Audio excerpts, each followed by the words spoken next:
Maithili express की शानदार प्रस्तुति।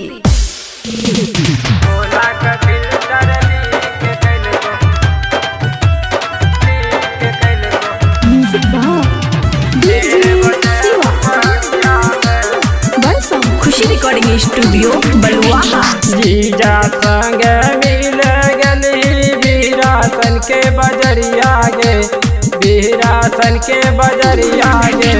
बोला का फिल्टर लीक कल को 1:30 बजे दोपहरिया में।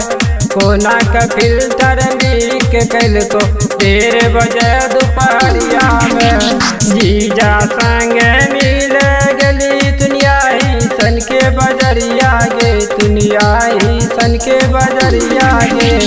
कोना का फिल्टर लीक कल को 1:30 बजे दोपहरिया में। कोना का फिल्टर लीक कल को 1:30 बजे दोपहरिया में।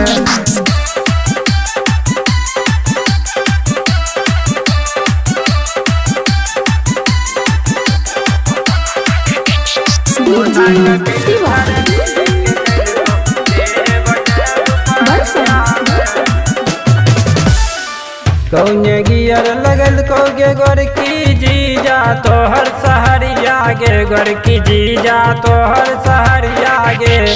कोना का फिल्टर लीक कल को 1:30 बजे दोपहरिया में।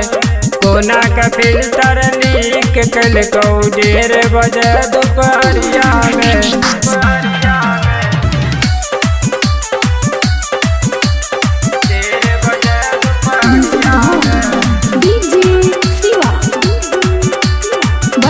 खुशी रिकॉर्डिंग स्टूडियो बलुआहा। फिल्टर का सैला मंगैया के गोर की शर्मिला सन के मैकेनिक गे, शर्मिला सन के मैकेनिक गे।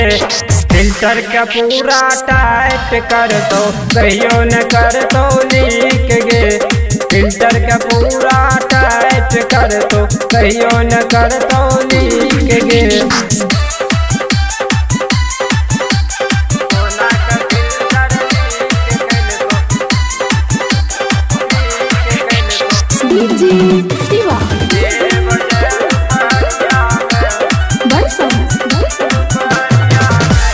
जीजा संग में फेरो न जइए वीरासन के बजरिया गे, वीरासन के बजरिया गे। जीजा तोहर सहरी छियो 13 नंबर के लफुआ गे। जीजा तोहर सहरी छियो 13 नंबर के लफुआ गे। जीजा संग मिल गली वीरासन के बजरिया गे, दुनिया ही सन के बजरिया गे। कोना का फिल्टर लीक कल को 1:30 बजे दोपहरिया में। कोना का फिल्टर लीक कल को 1:30 बजे दोपहरिया में। खुशी रिकॉर्डिंग स्टूडियो बलुआहा।